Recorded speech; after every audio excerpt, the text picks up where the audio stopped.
Marge must be pretty satisfied with that. It's amazing what you can do when you've got 13 men on the field, isn't it? It's a good start. I felt that that's definitely in the players, and obviously, I go back to that first campaign, and I think the boys had actually set up what we did in that campaign. Both campaigns have been great, but we also know we've got the job ahead of us. But the way the players played in that first half is something there that we've spoken about, and it was nice to see that the leaders went out and controlled the game, and what you saw in the first half is what I believe that this group's very capable of, and we just got to replicate that now and moving forward. You probably won't wax lyrical too much because you've got a game in hand, but that first half was arguably one of the greatest performances we've seen in Origin football. It was. Thanks, Border. Well, it was unbelievable, wasn't it? Like 34-0. You just don't expect that at this level. Yeah. Oh well, I've got to say the way the groups come together way back in, probably when I first started talking to the players, they've shown me, what they're hungry for, and I think that performance in the first half is definitely something that every single conversation I've had with each individual, and it's probably outside just this group as well, to be able to create that. But we also know that we've got work to do, and this group's really keen and very hungry to be able to get in and do it. What was it like to be out there, Jake, to be part of that, like that first half? Was it a pinch me moment, I suppose? Yeah, it was great. Obviously, to get to play at the MCG, is really special in itself. Then the way we just went about it, as Matt said, we had a really great preparation. It was really good, clear week. Everyone was at their best, throughout the whole week. So it led to a great performance. But I think we really did deserve it. We worked really hard for it, and it was just nice. It was really, really nice. Mitchell Moses, I imagine from day one you would have had him penciled into your team. What did he bring tonight, coming back into this football team? Yeah, I mean, making sure that I credit the guys that have been, in the first campaign. Like you don't know what could have happened in that game, obviously. But Mitch has come in and he did what I believe he's capable of doing, and I think what we all thought he was capable of doing. And he kicked well, and I thought he jumped into the campaign straight up when he first walked in. He was strong with the way he wanted to play the game, but everyone just jumped on board and did their jobs. I think all of them. I mean, not only Mitch, but Dylan Edwards out the back. I thought he was excellent. He's just shown that he's an Origin player, and I said that from day one when I first picked him. And then you've got Latrell coming in, and he just played his part for the team, which was great.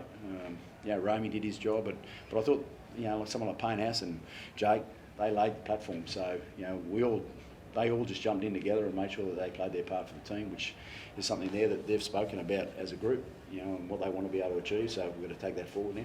What is it about Latrell and wearing the blue jersey? He just seems to go to another level, doesn't he? Yeah, but when you've got the calibre of players around someone like Latrell, it just allows him to go and do what he needs to do. And it's, rather than singling out one player, I mean, Latrell's a great player. We all know that.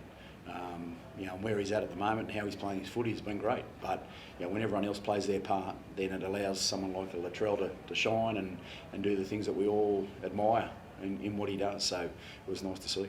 So why did he miss a beat in that first half? 2 tries and 18 points, I think he scored in that first half. Yeah, he's doing really well. And just the way Zach talks about his footy, and look, I've known Zach for quite some time now, and his maturity around his footy and what he wants to do and achieve in his footy is great. I thought he's kicked 2 goals from the sideline, so it just goes to show that these big games is something there that he goes after, like all of them.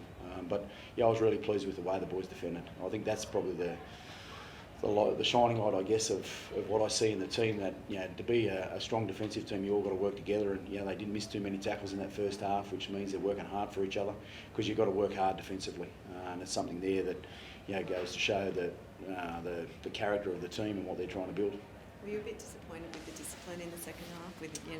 Well, they're things that we can have a look at. Obviously, moving into our game 3, there was a few interesting calls there around what was made, but at the end of the day, we'll talk about that internally. And as you saw in the first half, we know what they're capable of, so we've got to make sure that we stick to that. You made the point this week about having each other's backs and going into bat for each other. Is it hard to be critical of someone like Spencer or other players running in and supporting their teammates in those situations when the referee's saying we don't want third man in? Yeah, well, you've got to make sure that, what wins games is that part of the discipline that you need. And, obviously I like to see the players look after each other, and I think that's part of what New South Wales stands for. But you've also got to make sure that you're smart about those moments, because that can come back and get you. So, it's being smart along the way with what you're doing, and it's nice to see the players, just the connection of what they've got at the moment. We've got to bottle that and make sure we take that moving forward. Mate, what was your assessment on the job you did on Reece Walsh tonight? Well, you work on every single player. I think, the kicking game, the way the boys played in the first half, just isolates individuals and takes away the qualities of what they are, and that's what you're meant to do. Pressure cook out the Cauldron, facing Queensland in a decider on their home turf. How tough and intimidating could that be? Yeah, well, one thing about this group, they don't really look into any of that.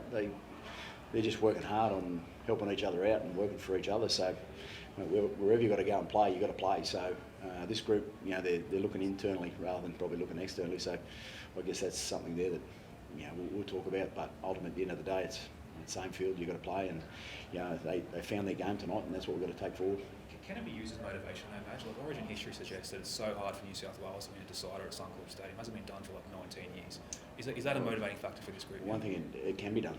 It can definitely be done. It's shown that. So, and if this group gets together like they have in this game, well, there's no reasons why things can't happen.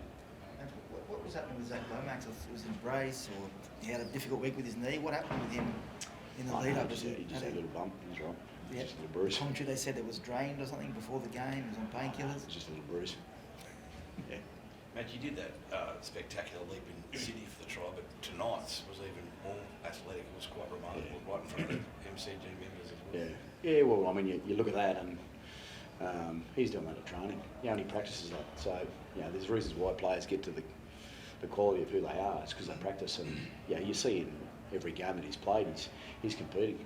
He's a real competitor, and obviously we were able to isolate that edge, and he went up and scored a good try. And the best part about that was the fact, not the fact that you saw all the team get around him when he scored that try. That was really pleasing, that you sort of see the enjoyment that the players are getting out of their teammates coming up with players like that, because that's his quality that he brings, along with what they did on the other side, where they scored on the other side. And I guess as a coach, it's nice to see your players embracing each other when you're seeing those moments on the field. Imagine having for the neutral games to come back here every year. You seem to have made, Melbourne the second Sydney. Yeah, well, there's a fair bit of Queensland sort of calls there, but walking out there just at the end and hearing everyone chant about New South Wales was nice to see. So yeah, we definitely like to come back. Do you have any reflections on last house gate last week? It seems like you've done well tonight. The build-up seemed to unify, bond the team together. Take us through your commentary on the lead-up to this match. Oh, look, I just called out what I saw.